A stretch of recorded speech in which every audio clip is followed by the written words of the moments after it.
Bienvenidos a Este Oeste. En esta ocasión vamos a conversar acerca de lo que pasó antes del 6 de diciembre en Venezuela y la vida después del 6 de diciembre en Venezuela, o tal vez incluso será después del 5 de enero, no sé. Vamos a hablar justamente de todo esto. Hoy nos acompañan Gerardo Cabrera, quien es representante de la Mesa de Unidad Democrática a nivel internacional aquí en Guatemala y miembro de Primero Justicia, uno de los partidos que integran la Mesa de Unidad Democrática, y Roberto Wagner, quien es analista en temas internacionales, que nos ha acompañado ya muchas veces en este espacio hablando de temas de este tipo. Así que bienvenidos a ambos, gracias por estar acá. Muchas gracias, Kiki, gracias por la invitación. Primeros dos segmentos vamos a analizar justamente esto. En el último segmento Álvaro Velázquez nos ayudará a traer también la comparación de lo que pasa en Argentina, de lo que pasa en el resto de América y las implicaciones que tiene para Guatemala. Pero empecemos justamente, Gerardo, ¿cómo llegamos después de un fallido intento en el 2005 de como pretender aislar a Hugo Chávez y dejarle la Asamblea Legislativa y las alcaldías casi por completo al PSV y a todos los partidos de gobierno, donde logran tener tanta fuerza que arman esta constitución, la constituyente, transforman y generan la nueva constitución bolivariana y demás? ¿Qué pasa del 2005 al 2015, 10 años después? Hablemos un poco de cómo llegamos hasta lo que fue el 6 de diciembre, donde se gana con una mayoría súper calificada el Parlamento y se ve un poco un panorama distinto para Venezuela. Pues mira, es bien interesante la pregunta para hacer una diferenciación aquí. Chávez logra ser la constituyente en el 2001, ¿verdad? Y ahí transforma todo. Luego viene el revocatorio del 2004, para los cuales muchos creemos que se comete el primer fraude electoral en Venezuela, que es cuando el sistema electoral está automatizado, empiezan las huelgas. La gente de gobierno dice, sí, cuando ganan las elecciones no hubo fraude, cuando las pierden hubo fraude. No, es que el tema... Es el primer señalamiento que hay siempre. Pero ese señalamiento que se podría ver de esa manera siempre ha sido, es que sabemos que estamos jugando sin reglas, pero tenemos que jugar. Nosotros siempre hemos sabido que el CNE es un poder más del chavismo, no es independiente, pero tienes que jugar con las reglas que te ponen. Porque pero, si no... justo después de la revocatoria del 2004, donde se asume que hubo un fraude, se toma la decisión de no participar en el 2005. Y fue un error. Derivado de eso. Y fue un error. Entonces se aprendió de que no podías dejar ningún espacio abierto. La lucha es en la calle, la lucha es con la gente, la lucha es en los medios y la lucha es electoral.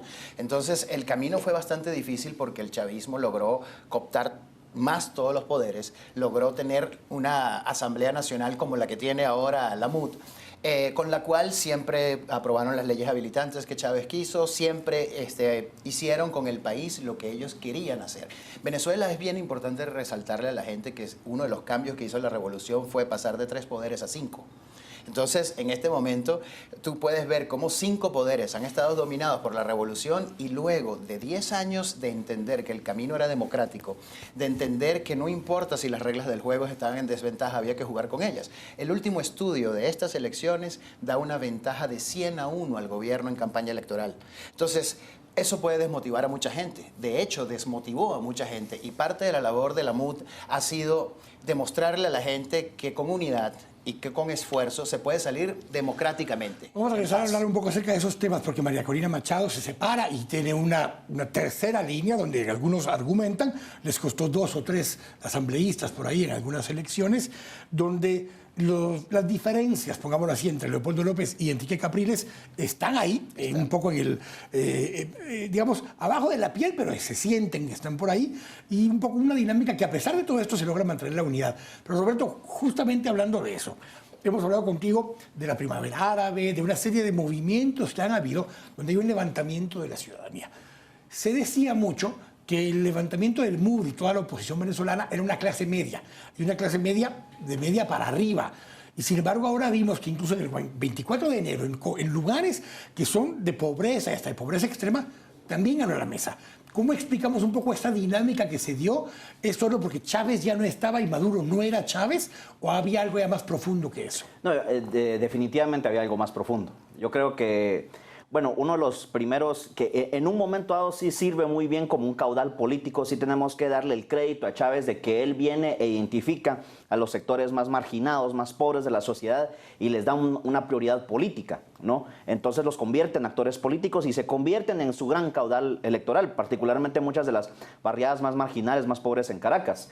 Entonces, y llega un momento en el que después, incluso cuando la oposición ganaba ciertas alcaldías, se crean estructuras a través de lo que eran las misiones bolivarianas y demás, que tenían bastante más poder de ejecución político, que entonces disminuyendo así el papel de los alcaldes, precisamente. Pero, ¿qué es lo que sucede? Vemos cómo prácticamente desde el 2011 para acá, todavía con Chávez y demás, empieza el estancamiento económico que se veía venir, de cierta forma, apostarle todo a lo que era el petróleo, la forma en la que también se manejó el petróleo en Venezuela y el problema que tiene con los precios, pero empezamos a ver cómo la improductividad en aquel país empieza a pasar una factura. Y entonces lo que vemos en estos últimos años realmente es la aglutinación de una serie de factores, pero a nivel social vemos cómo en los sectores también más pobres de repente simple y sencillamente hay un hartazgo. Un hartazgo por la situación, la hiperinflación económica, el desabastecimiento económico que hay en aquel país y también la inseguridad que sufre Venezuela, que está... O sea, Caracas siempre se ha manejado el concepto más recientemente de que en las ciudades o países con más desigualdad es donde hay más violencia. Caracas es la ciudad con el menor índice de Gini, o sea, de desigualdad, y es la ciudad más violenta de América Latina, por mucho. Entonces, se rompe el paradigma de la desigualdad y te genera una violencia y una tensión social que genera violencia en las calles, en cualquier esquina. Entonces, sí, es ya una cuestión estructural, ya no es una cuestión simple y sencillamente incidental, ya es una cuestión propia de la estructura propia de un sistema económico completamente fallido, que empezamos a ver ciertos rasgos 2010, 2011, pero que en los últimos 2 años y medio, bajo el gobierno de Maduro, simple y sencillamente la cuestión se va al traste. Y después, sumado a esto, yo rescato lo que bien dice Gerardo en estas 2 cuestiones. Uno, el aprendizaje. Un proceso de aprendizaje que no es las oposiciones así, de cierta forma, caminan. El proceso, digamos, mencionabas otros casos de levantamientos sociales, lo que vimos en las primaveras árabes y demás, pero esos son procesos más reactivos, más incidentes. Este es un proceso de aprendizaje. Y lo otro, muy importante resaltar, que fue venir y lograr esta victoria en las elecciones a través de lo mismo que logró en su momento Chávez en el 2004, 2005, cuando viene y unifica a los diferentes partidos y crea el Partido Socialista Unido de Venezuela, y ahora tenemos esta mesa unida democrática que realmente demuestra una unión que representa la alternativa viable para los venezolanos. Pero Gerardo, regresemos un poco a estas raíces, porque parte de lo que tú mismo decías que baja la productividad. Yo recuerdo en los 80s y 70s, Venezuela exportaba azúcar, Venezuela exportaba hortalizas, Venezuela exportaba porque tenía la capacidad de hacerlo. Desde antes de Chávez se empieza a importar azúcar, se empieza a dejar de producir por una primera boom del petróleo en los 70s y 80s que hace que sobra el dinero y entonces sobra la mano de obra. O sea, dejan de... Yo recuerdo, había centrales azucareros que traían colombianos para cortar la caña, porque el venezolano ya no quería cortar la caña. O sea, los problemas estos estructurales, más los problemas de los ADECOS y los copeanos, o sea, Acción Democrática y la Democracia Cristiana de Venezuela, el COPEI, vienen de antes de Chávez. Y esos problemas estructurales fueron los que produjeron a Chávez. ¿Ha cambiado algo eso? Y la Mesa de Unidad Democrática, que tiene incluso el Partido Comunista dentro, que tiene estructuras como el COPEI y como los ADECOS, ¿son políticos nuevos y diferentes o solo políticos que han estado fuera del poder? Bueno, mira, primero comenzando con el tema de la productividad, Chávez es una consecuencia. Venezuela tuvo una gran oportunidad de haberse desarrollado y hubo una corrupción desmedida. O sea, Carlos Andrés Pérez, Herrera Campín. Totalmente, como la que podemos haber visto que se detuvo en Guatemala hace poco. Rafael Caldera, todo esto. Fue demasiado, fue bizarro, fue algo demasiado destructivo incluso. Entonces llegó un punto donde Venezuela, con esos índices, con ese dinero, y la gente empezó a pasar hambre, la gente empezó a tener problemas. Entonces ahí Chávez capitaliza, con el primer intento de golpe de Estado, capitaliza a una persona que se quiere oponer en contra de eso. Que Chávez no era ningún socialista. Para nada. Chávez Cuando llega al poder no era socialista. No, Chávez no tenía Chávez era bolivariano castrista. Sí, o sea, él siempre... No, ellos desde que juraron en el Samán de Güere, ¿verdad? O sea, cuando juraron con el el compadre que dejó preso con Baduel y todo, ellos sí tenían una filosofía muy marxista, leninista, muy comunista, ¿verdad? Pero no tenían el socialismo del siglo XXI porque este nace en el Foro de Sao Paulo, ¿verdad? Cuando pasa todo lo que nosotros ya sabemos. Ahora, Chávez es una consecuencia y yo sí creo que el ciclo se repitió exactamente por lo mismo, pero con un componente que no se tuvo antes. Antes no hubo crímenes de lesa humanidad, antes no hubo gente muerta en la calle, no había presos políticos. Entonces, no solamente este gobierno ha sido el más corrupto de la historia, porque es más corrupto que lo que hubo antes, sino que es un gobierno que tiene casos abiertos en La Haya, que no ha respetado la Carta Interamericana Democrática, que se salió de la Corte Interamericana de Derechos Humanos. Entonces, hay unas violaciones y un país mucho más destruido que lo que generó a Chávez. Ahora, con el tema de la unidad, es muy cierto. En Venezuela la MUD nunca se ha planteado verdaderamente como un partido político. Lo que se ha planteado es como la coalición de todo aquel que piensa diferente al régimen. No importa cuál es tu ideología, no importa cuál es tu color. Lo importante es decir, esas medidas económicas no funcionan, lo de la educación es mentira, la salud está por el piso. Entonces, pero no hay un acuerdo en cuáles son las soluciones, porque no hay soluciones acordadas. Sí hay. Lo que pasa es que nunca se ha podido hablar de programas de gobierno cuando ni siquiera habías llegado a ningún lugar.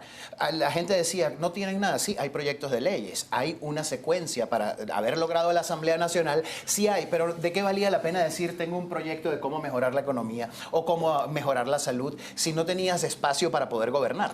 Pero el social cristiano no va a estar de acuerdo con el comunista que está ahí adentro, ni con el COPEI, en todo caso, pero que hay un acuerdo, cristiano. hay un acuerdo, salir del régimen primero. Está bien. Regresar a la democracia y luego competir entre las distintas ideologías. Ahora, Roberto, cuando ese es el planteamiento, donde estamos de acuerdo en estar en contra de aquel, pero cada uno tiene en alguna medida ideológicamente distintas soluciones, las alternativas reales era simplemente enfocar el discurso en sacar al que estaba, sin propuesta necesariamente. Sí, y fue algo que se barajó en algún momento dado. Yo creo que ese día de las elecciones simple y sencillamente vemos esa división de cómo el discurso de Maduro viene y prácticamente se apacigua bastante, mientras que vemos un Diosdado Cabello que retoma un discurso que a las 11, muchos expresidentes que estaban como observadores lo dicen, a las 11 de la mañana recibimos nuestras credenciales y a las 5 de la tarde nos están expulsando, precisamente al venir y decir que el CNE no podía venir y extender 2 horas más, mantener abiertas las mesas electorales 2 horas más, o sea, pero estoy de acuerdo. Yo creo que tal vez se analizó, tal vez algunos sectores lo pudieron haber pensado, pero definitivamente era algo que se veía venir, que iba a ser, digamos, tan abrumador que no valía la pena, iba a ser aún más contraproducente. Aquí hay una clave que la dijiste tú en la introducción ahorita y es, no puedes hacer fraude cuando la elección es tan abiertamente a favor de alguien. Y además, la participación superó el 75%, 76, tanto. Entonces, no puedes poner a votar el 100% del padrón electoral. Entonces, no había ni siquiera espacio para poder hacer el fraude. Lo que se ventila, y que para mí es cierto por las informaciones que tengo como miembro de la Mesa de la Unidad Democrática, es que, por supuesto, cuando el régimen ve que ya la mayoría calificada la tiene la Asamblea, por supuesto que hubo intentos de desconocer. Claro que hubo conversaciones de ver o de por lo menos que ganara, pero que no tuviera 111. Exactamente. O que no tuviera 100. Se ventilaban, por ejemplo, nos quisieron hacer una diferenciación con que había 109 diputados de la oposición, 55 del PSV y 3 indígenas, como si fueran otra cosa. Y esos indígenas son de la oposición, que es muy importante el fenómeno. O sea, hasta cualquier nivel intelectual, social, étnico que existe en Venezuela se dio cuenta que el sistema no funciona. Olvidémonos de Chávez, de Maduro, de lo que sea. Sí. El sistema no funciona. No tienes con qué comer bien, no puedes trabajar, no hay productividad. Entonces, al final de cuentas, el fraude no se pudo realizar. ¿Por qué? Porque aquí sí hay que reconocer a muchos compañeros de la MUD que siempre fueron en esa línea. La única manera de que no nos hagan fraude es votando masivamente, y no se había logrado. Se había logrado diferencias muy pequeñas y entonces, bueno, hubo fraude o no hubo fraude. Pero esta vez la diferencia fue tan grande que hubo que reconocer.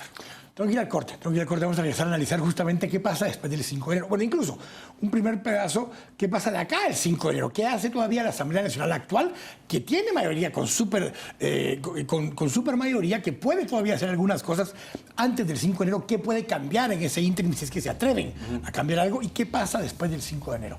Estamos acá en Este Oeste. Volvemos en un momento.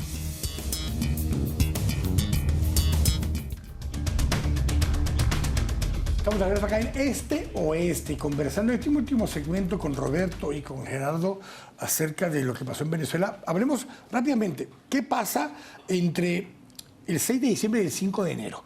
Todavía tiene una mayoría supercalificada el Partido Socialista Unido de Venezuela y podría intentar, y se ha hablado que podría intentar hacer algunos cambios en este ínterim que le costarían a la nueva mayoría calificada el 6 de enero, el 5 de enero, volver a cambiar. ¿Qué se ha visto, qué se ha escuchado?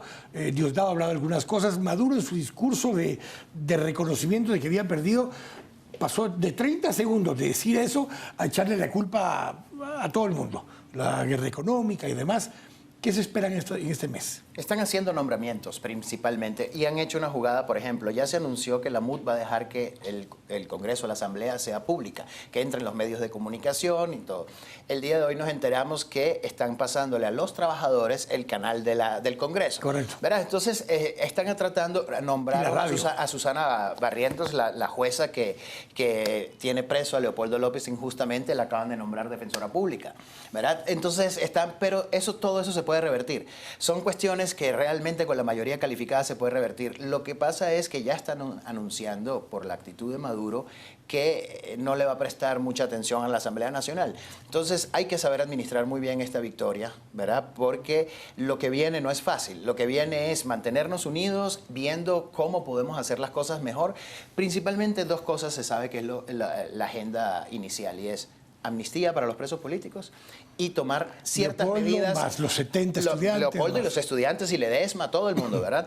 Y de ahí ver qué medidas se pueden tomar para frenar la debacle económica. No se puede hacer una propuesta económica ni un cambio gigante en la economía, pero sí medidas que ayuden a frenar, como la ley de control de precios y varias cositas. Porque lo primero que se sabe que se va a hacer es atender las soluciones de los venezolanos. Mucha gente cree que va a haber revanchismo ahí mismo. ¿Por qué? Porque la Asamblea Nacional va a poder convocar a revocatorio, Asamblea Nacional Constituyente. De todo eso se logra con la mayoría calificada. Pero no se entró realmente a vengarse. Se entró es a rescatar a Venezuela. Y rescatar a Venezuela pasa por no ponerla peor. Entonces... Roberto, esa línea que dice Gerardo, Lilian Tintori, la esposa de Leopoldo López, el mismo Enrique Capriles en su propio espacio, cada uno iban buscando el momento de la dicen los gringos, el picture up, o sea, la oportunidad de la foto para estar y mostrarse como el ganador. La que logró mucho más eso en una primera instancia fue justamente la esposa de Leopoldo López. Sí. Y se posicionó Leopoldo López. Enrique Capriles le costó volver a generar un espacio, un posicionamiento con el tema. Vas a empezar a ver María Corina Machado, incluso se separa del MUD y apoya a algunos candidatos independientes. Empezaste a ver un poco eso, el poco de decir, bueno, ¿quién es el guapo de la película ahora en esta siguiente etapa y quién empieza a generar los réditos de esta victoria? Sí, es algo que ya se había visto en otras ocasiones también, pero yo creo que aquí si las cabezas frías prevalecen de ambos lados, digamos, con lo que yo tendría cuidado, digamos, de parte de lo que sería el Partido Socialista Unido de Venezuela, o sea, quiera que no, es que Maduro sigue en la presidencia, o sea, no está saliendo nada. Entonces, ¿cómo puede capitalizar eso? Y cómo puede venir y crear ciertas instancias para que, digamos, que si se fomentar divisiones en la oposición, porque una oposición dividida nuevamente me permitiría a mí venir y copar ciertos espacios, pero también de cierta forma venir y decir, bueno, reconocer definitivamente los errores que se han hecho en materia económica, pero es que el presidente sigo siendo yo. Entonces, que si de cierta forma hay ciertos cambios positivos, ¿cómo puedo yo venir y ser yo, aprovecharme yo de esos cambios? Creo que, por otro lado, desde lo que es el Partido Socialista Unido de Venezuela, sí vamos a ver ciertas, llamémoslas patadas de ahogado, tal vez estas instancias que mencionas, pero para mí la cuestión va a ser qué va a pasar con un Diosdado Cabello, pero te qué va a pasar con otros miembros. ¿En qué momento Diosdado o Jagua se empiezan a separar de Maduro? Porque le quedan 2 años de gobierno, una cosa por 3 años de gobierno. Puede haber una convocatoria revocatoria, lo cual abre la puerta a que se vuelva a elegir presidente. Entonces, distanciándose de Maduro, Diosdado o Jagua o algunos de los otros candidatos dentro del mismo Partido Socialista Unido de Venezuela, empieza a generar su propio espacio. ¿Vamos a empezar a ver eso o va a prevalecer el concepto de que unidos van a lograr sobrevivir más tiempo? Yo creo que es lo que tal vez sí vamos a empezar a verlo. Se observó, ya se observó esas fisuras cuando, digamos, en la enfermedad de Chávez, justo cuando se encontraba en La Habana, como teníamos dos líneas ya muy marcadas, la línea de Cabello, la línea de Maduro, pero al final del día yo creo que digamos, si ahora sí acude a la inteligencia a Maduro, es separarse él de ellos. O sea, de él venir y decir, yo todavía estoy aquí y estoy pensando en cómo mantenerme y tener de cierta forma, o buscar una reelección o tener una salida olímpica de esto, ¿no? Pero la cuestión interesante va a ser cómo aquellas personas que están perdiendo ya sus puestos de poder, hacia dónde van a querer buscar, digamos, preocuparse. Porque Diosdado era presidente de la Asamblea. Ese poder lo pierde, que era un poder importante. El poder de ser presidente de la Asamblea lo pierde, más no ser asambleísta, porque vuelve a quedar electo como asambleísta, pero no va a ser más el presidente de la Asamblea. Tanto él, ahora, Chávez Candanga, que era la cuenta de Twitter de Chávez originalmente, más el mismo Maduro, más el mismo Diosdado Cabello, utilizan mucho las redes sociales. El día de la elección hubo un silencio absoluto en las cuentas de ellos dos, hasta que incluso primero empezó a publicar la presidencia, o sea, el Twitter de presidencia, antes que la de Maduro, incluso el discurso de Maduro, quien lo replica constantemente es el Twitter de presidencia, no el de Maduro, y Diosdado tardó 3 o 4 horas después del discurso de Maduro para emitir el primer tweet, diciendo casi que estamos heridos, pero no de muerte. Eso dice mucho, tú que sigues mucho redes sociales, que tienes mucha actividad en redes sociales, ¿qué te dice eso? Mira, realmente es importante ver que es difícil para ellos diferenciarse entre ellos porque tienen un punto en común y ellos usan la figura de Chávez. Entonces, quien se separe de esa figura se pierde completamente el capital que pudo haber dejado. Entonces, en lo de las redes sociales es muy cierto, ellos tienen mucha presencia en redes sociales y ellos tenían esa esperanza de que a lo mejor no perdemos o a lo mejor no es tan fuerte la pérdida. Cuando se dan cuenta realmente de eso, no pudieron tener tiempo ni para tuitear porque estaban en reuniones muy, muy difíciles. ¿Por qué? Porque en Venezuela no es un secreto, Venezuela es un triunvirato. Eso de que Maduro es el presidente, el triunvirato es el ministro de la Defensa, el presidente de la Asamblea Nacional y el del Ejecutivo. O sea, Maduro, Diosdado y Padrino. ¿Y Arreaza? Ellos están... Digo, Arreaza es el señor que es el vicepresidente. Ellos manejan, el yerno de ellos son los que manejan los poderes por abajo de estos tres, ¿verdad? Arriaza, Jagua, o puedes tener a Ramírez, o toda una cantidad de gente, Pedro Carreño, Aristóbulo Isturiz, ahí podría yo nombrar muchísimos que manejan también poder por abajo. Pero realmente aquí hubo un problema y es Diosdado diciéndole a Padrino y diciéndole a Maduro, yo soy el que estoy perdiendo el poder, ¿cómo me van? Y entonces...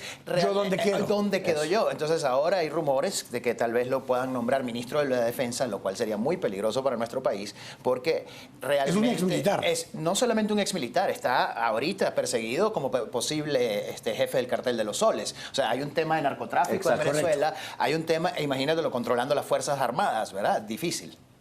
El tema, Roberto, con esto, y porque parece a veces ya político, Roberto, me eludió por completo la pregunta acerca de la Mesa de Unidad Democrática. ¿Dónde ves? ¿Cómo ubicas a una María Corina Machado, a un Enrique Capriles, a un Leopoldo López, que está preso todavía, pero que ese proceso de estar preso es convertirse en mártir de parte de este movimiento? Antonio Ledesma, alcalde de Caracas, esos liderazgos quieren poder propio. Sí. Si prevalecen las cabezas frías, vamos a ver por lo menos un año de aquí a finales del 2016, de ver cómo están las cosas, de ver qué tan fuerte se mantiene la unidad. Ninguno de los que acabo de mencionar son diputados, o miembros del Parlamento. María Corina sí. No. Ninguno de todos ellos fue al Parlamento. Entonces es, digamos, también el nivel de madurez que puedas tener en venir y decir, bueno, yo también no siempre puedo ser yo líder, tengo que aprender a ser un buen seguidor. Y entonces en ese momento, a la hora de formar equipo y de apoyar, digamos, vamos a ver, si prevalecen las cabezas frías, ahora, por lo menos creo que lo aprendieron a hacer en la elección anterior, donde todos apoyaron a Enrique Capriles, muy obediente, muy calladitos, dejando que solo él fuera el que tuviera un espacio amplio. Pero terminado ese proceso, Leopoldo López sale. Y sale para caer preso como casi un montaje, abrazado de Diosdado, metiéndose a la patrulla para decir, aquí es mi momento ahora, Enrique, te apoyamos, fallaste, me toca a mí ahora. Y María Corina sale en ese momento y se separa. si vemos eso, si vemos esa separación, si vemos que la búsqueda de protagonismo, si vemos cómo, digamos, diferentes partidos y diferentes plataformas se van creando, entonces yo auguro una mayor crisis política para el país, desde el punto de vista de venir y decir, no podemos llenar espacios vacíos. Entonces, ese porcentaje que se logra hoy, digamos, esa presencia que se logra hoy, puede fácilmente fraccionarse y más fácil para aquellos que ostentan el poder cooptar a otros. Digamos, yo me separo, entonces, digamos, yo tengo a 3 frentes, por decir María Corina Machado, López, Capriles, y yo como ejecutivo puedo venir y hablar alguno. Y entonces divido, y divide y vencerás. Entonces yo por eso digo que yo siento que deben prevalecer las casas frías y siento que soy muy optimista en pensar que uno, eso no va a pasar con la Mesa Unidad Democrática, Gerardo sabrá más, pero 2, sí siento yo que vemos más posibilidades de ese fraccionamiento, el triunvirato que menciona Gerardo, que digamos de aquí a un año puede ser. ¿Es más fácil mantenerse unidos en la victoria o en la derrota? Eso está por verse.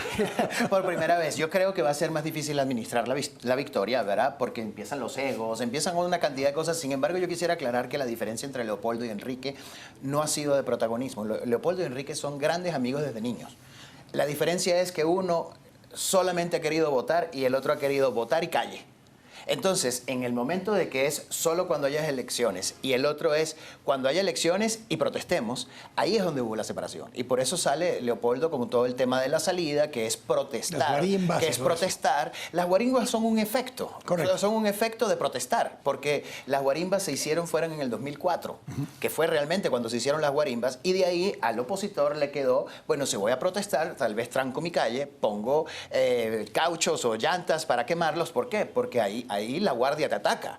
Tu propia fuerza militar te echa bombas. Entonces las guarimbas también son, déjame protegerme de mis militares, que le hacen caso al Ejecutivo. Entonces es una situación bien compleja. Ahora, el tema yo veo bien difícil que el chavismo, Maduro, pueda dividir a los frentes de la MUD, porque todos estamos claros que el socialismo del siglo XXI y la revolución debe morir, y todo lo demás es posterior. Seguramente habrá una elección, o eso aspiramos nosotros, donde puedas ver a María Corina, a Leopoldo, a Enrique y a cualquiera de ellos compitiendo. 4, 5, no importa. O sea, realmente no importa. Podríamos ver en un año y medio, 2 años, una primaria entre... Por ejemplo. Para tener un candidato único nuevamente. Si hay alguien fuerte del proceso. chavismo, sí, pero yo creo que no va a haber más nadie fuerte del chavismo. Entonces yo creo que hasta se podrán inscribir ellos si quieren y no va a haber necesidad de una unidad. Ya, porque también es muy difícil someterse a primarias cuando tú a lo mejor eres un partido un poco más de derecha, yo soy un poco más de izquierda, y por un tema electoral yo te tengo que hacer caso a ti, pero yo no pienso como tú. Entonces eso hay que tratar de eliminarlo en Venezuela. Ese tipo de unidad no es buena para desarrollar un país, es una unidad buena para salir de una crisis como la que tenemos. Roberto, hablábamos hace un momento que todo esto además tiene todo el problema de la crisis de los commodities, en este caso el petróleo en particular. A la legislatura actual le va a tocar tratar de sacar leyes en materia económica que ayuden a salir de esto, más sin tener control del Ejecutivo. Y el Ejecutivo va a poder echar la culpa ahora también al Parlamento de que lo que está pasando es por culpa de que no lo dejan hacer los que están en el Parlamento. Realmente, como lo hemos dicho aquí en Guatemala, esto apenas empieza en Venezuela. Y como bien dijo Gerardo, la figura de Chávez es el elemento unificador en ese triunvirato. La crisis económica tiene que ser el elemento unificador para el MUD. O sea, la búsqueda de protagonismos políticos en este momento sería garrafal precisamente para Venezuela principalmente. Entonces es ahí en donde hay que buscar frenar esas leyes habilitadoras que ya han quedado de sobra demostrado que Nicolás Maduro de economía no sabe nada, aparte de hacer pedazos una economía. Entonces, ¿cómo va a ser ese rescate económico y qué papel va a jugar, digamos, la Asamblea para venir y retomar la productividad en Venezuela? Cierro con esto porque es el riesgo. Si hace muy bien su trabajo la Asamblea, Venezuela mejora económicamente. Eso mejora la imagen de Maduro. Porque siendo el presidente en países tan presidencialistas, aparentará ser que Maduro fue el que logró sacar a Venezuela adelante. Pues eso es una posibilidad que realmente... ¿Es un riesgo que hay que tomarse? Sí, porque estamos convencidos de que la revolución va a salir nefasta, porque no sirve, y primero hay que solucionarle a los venezolanos su problema. Yo estoy 100% de acuerdo con Roberto que la unión de la MUD en este momento es en torno a la crisis económica, es en torno a demostrar que se puede gobernar desde un poder como el legislativo para la gente también, y que luego va a haber espacio. ¿Por qué? Porque tenemos la posibilidad de un revocatorio. Entonces, si el Ejecutivo mantiene una línea de tratar de ayudar a que el país salga con el legislativo, podría esperarse unas elecciones del 2019. Pero si el Ejecutivo empieza a pelear, como ya ha planteado, probablemente una guerra de poderes, pues el poder legislativo tiene un poquito más de poder que el Ejecutivo, porque le puede convocar a él un revocatorio o una Asamblea Nacional Constituyente. Gracias a ambos por habernos acompañado. En verdad, Venezuela, Argentina, muchos otros lugares están en esto. En el último segmento del programa me acompañará Álvaro Velázquez para hablar un poco acerca de eso, el impacto del resto de lo que ha pasado en Sudamérica y lo que eso implica, desde Dilma Rousseff y sus problemas políticos de corrupción, Argentina con la salida de la vieja política y la entrada de Mauricio Macri, y lo que pasa ahora en Venezuela. Vamos a ir al corte y al volver regresamos con Álvaro Velázquez.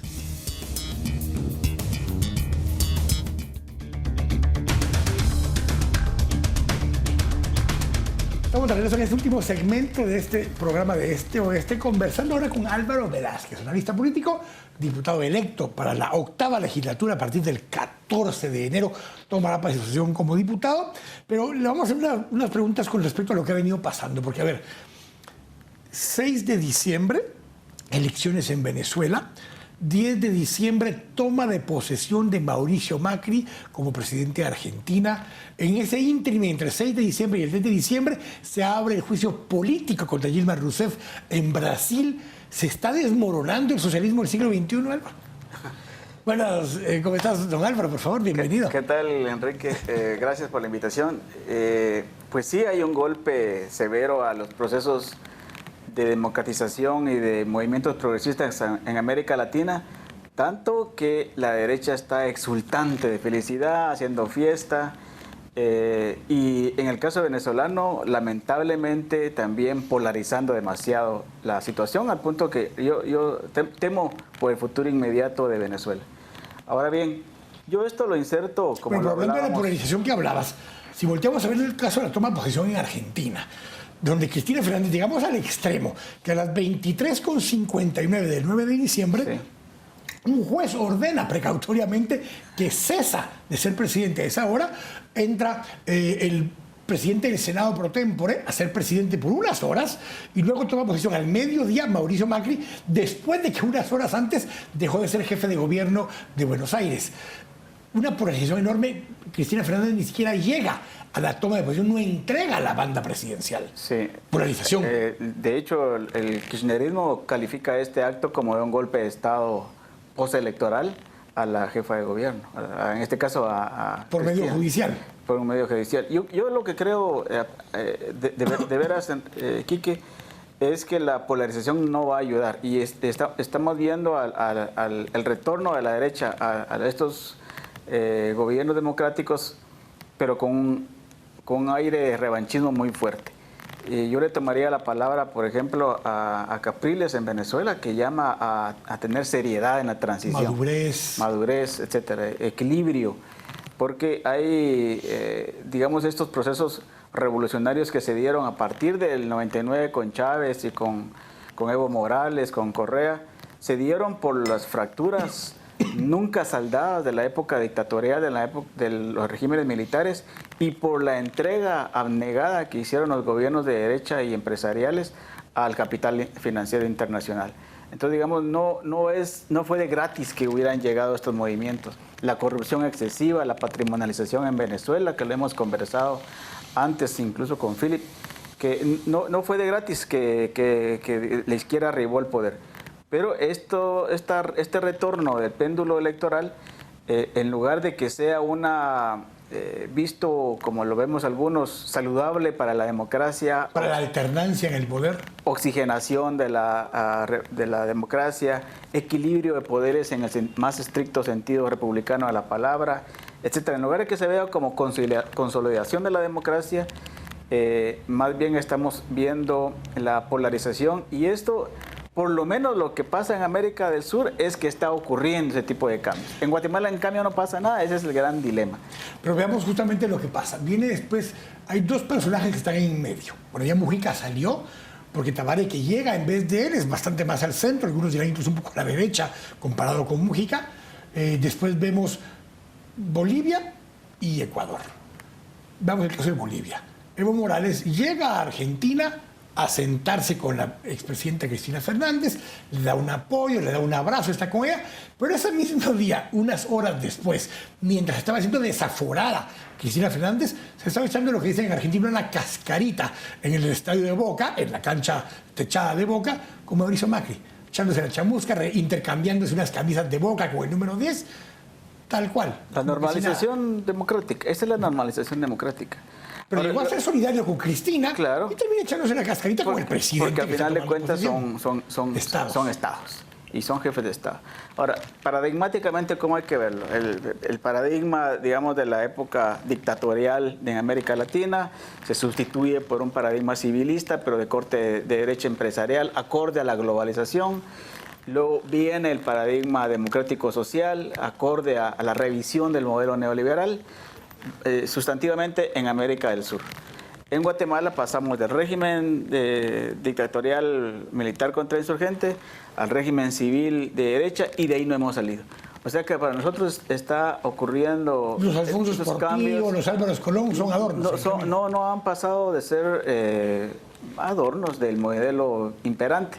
Entonces, los cambios realmente, tal como ocurrieron allá por vía revolucionaria, revisión de la matriz oligárquica de los estados, reforma constitucional, todo eso no lo hemos visto aquí. Pero veamos Centroamérica. Por eso aquí somos expertos en la derrota de los sectores democráticos progresistas y también podemos dar lecciones de resistencia. Pero veamos estos dos extremos. En Centroamérica, en ese boom de la izquierda del socialismo del siglo XXI, llegan al poder, además en Centroamérica, los dos frentes, el Farabundo Martí y el Frente Sandinista, y logran hacerse del poder. Uno ya con 2 elecciones consecutivas ganadas, el otro pues ya básicamente tomó de casa la casa presidencial de Nicaragua, y Guatemala en el auge, en el mayor punto, el pináculo de la izquierda en América Latina, 3 diputados. Sí, efectivamente, en el contexto latinoamericano nosotros damos lástima. Ahora, en el contexto de la revitalización de la democracia ocurrida en este año con las movilizaciones contra la corrupción y contra la cultura política tradicional, la clase política tradicional, somos un éxito. Un éxito porque empieza a reivindicarse una política diferente, un liderazgo diferente. Se nota ya un recambio generacional en diversos puestos de elección popular, como lo hemos comentado. En varias ciudades de Chelas, Zacapa, Misco, nosotros y el mismo caso del gobierno entrante. Es decir, sí hay una tendencia a superarse lo que ha venido ocurriendo, lamentablemente todavía en el paradigma y en la narrativa conservadora, pero eso va a tender a romperse y en eso estamos los que estamos en la resistencia, en los que estamos en las trincheras, queriendo avanzar hacia la ofensiva y comenzar a reivindicar el pluralismo frente a este gobierno y este modelo más bien neoliberal que no cesa de terminar en Guatemala. Ahora, habiendo visto eso, no es posible que lo que terminó pasando en Guatemala, Álvaro, es que nos saltamos esa etapa de la izquierda, del socialismo del siglo XXI, porque Venezuela, Argentina, un poco con Macri, que aunque es un empresario obviamente de derecha, pareciera ser que tienen como cosas similares, que son más movimientos ciudadanos, lo que está sucediendo en esos lugares. Sí. No podría ser que Guatemala se saltó el momento de auge de la izquierda, del socialismo del siglo XXI, y pasó de esa derecha que decías a un proceso que recién empieza de transformación de un poder ciudadano realmente. Y nos saltamos por el momento, porque recordad que en los 70 sí estaba Meme Colón, o sea, tuvimos liderazgos de izquierda electos. Que fueron sacrificados en la guerra. Yo espero que tu hipótesis sea cierta.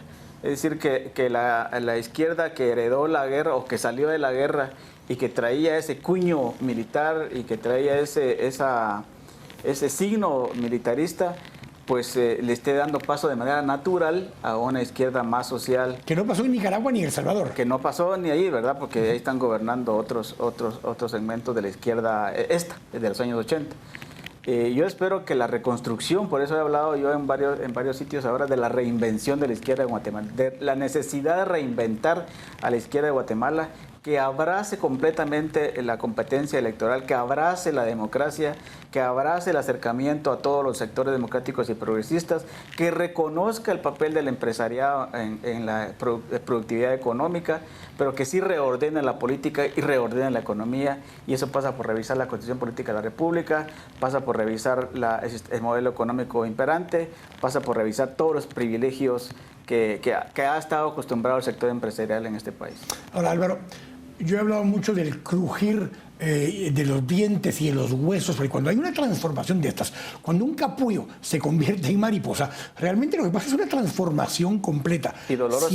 Y dolorosa. Si estamos pasando por eso en Guatemala y estamos viendo un enfrentamiento realmente entre la estructura política tradicional que vivía de la pistocracia y el empresariado guatemalteco tradicional que también vivía de la pistocracia, ambos luchando por el control de esa estructura, ¿quién queda en medio para poder defender ese poder ciudadano?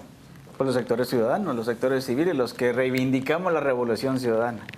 Y ahí yo me ubico, nosotros nos ubicamos, los de la bancada de Convergencia, nos ubicamos porque sí queremos ser la izquierda alfa de esta nueva revolución ciudadana, de esta nueva clase política que mira hacia el futuro, que es pluralista, que es vanguardista, que es democrática, que es inclusiva de todos los sectores y de los sectores más lúcidos del sector empresarial, pueblos indígenas, los nuevos movimientos sociales, y nosotros esperamos ser ese sándwich, pero no quedarnos permanentemente como ser el jamón del sándwich, sino cultivar todo un nuevo gourmet de la política, ¿verdad? Y darle satisfacción a la población. En este caso se trata de superar la pobreza, de minimizar la desigualdad, se trata de hacer una nueva economía, un crecimiento económico equilibrado, de llevar adelante un programa progresista, democrático, modernista, que eleve a Guatemala al siglo XXI. Los cambios en América Latina lo hemos pasado de noche. Gracias, Álvaro. Eso es lo lamentable. Gracias, Álvaro, por habernos acompañado en este segmento. Y en este último segmento, este último programa de Este Oeste que me toca grabar para ustedes, habrá un par de resúmenes que pasarán durante el resto del año, pero hoy me despido de Este Oeste, después de un poco más de 3 años de haber tomado este programa de Alfred Kashmit.